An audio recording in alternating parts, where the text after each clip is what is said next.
नमस्ते, मैं हूँ रेखा सिंह। हमारे यूट्यूब चैनल पर आप सभी का बहुत बहुत स्वागत है। मैं आप सबको अभी नवरात्रि चल रहा है, देवी गीत सुनाएंगे जो इस तरह है। हे दुर्गा भवानी माई महारानी, दुखवा सुनावे कहाँ जाई हो माई, जिंदगी बनावे कहाँ जाई हो। हे दुर्गा भवानी माई महारानी, दुखवा सुनावे कहाँ जाई हो माई, जिंदगी बनावे कहाँ जाई हो। बोला कहाँ जाई, बोला कहाँ जाई, बोला कहाँ जाई माई, दुखवा सुनावे कहाँ जाई हो माई, जिंदगी बनावे कहाँ जाई हो।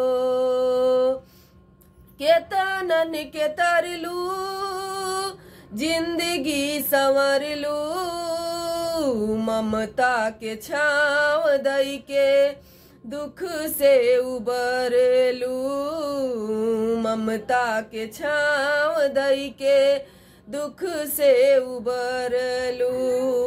हारे लछतिया तरसे लायखिया, लुरवा बहावे कहाँ जाई हो माई, जिंदगी बनावे कहाँ जाई हो। बोला कहाँ जाई, बोला कहाँ जाई, बोला कहाँ जाई माई, दुखवा सुनावे कहाँ जाई हो माई, जिंदगी बनावे कहाँ जाई हो। नजरिया तू डाला गिरल हई उठाला, हे माई हमारा के आपन बनाला, हे माई हमारा के आपन बनाला। सारे था सजवली आसरा लगवली, आसरा लगा के कहाँ जाई हो माई, जिंदगी बनावे कहाँ जाई हो। बोला कहाँ जाई, बोला कहाँ जाई, बोला कहाँ जाई माई, दुखवा सुनावे कहाँ जाई हो माई, जिंदगी बनावे कहाँ जाई हो।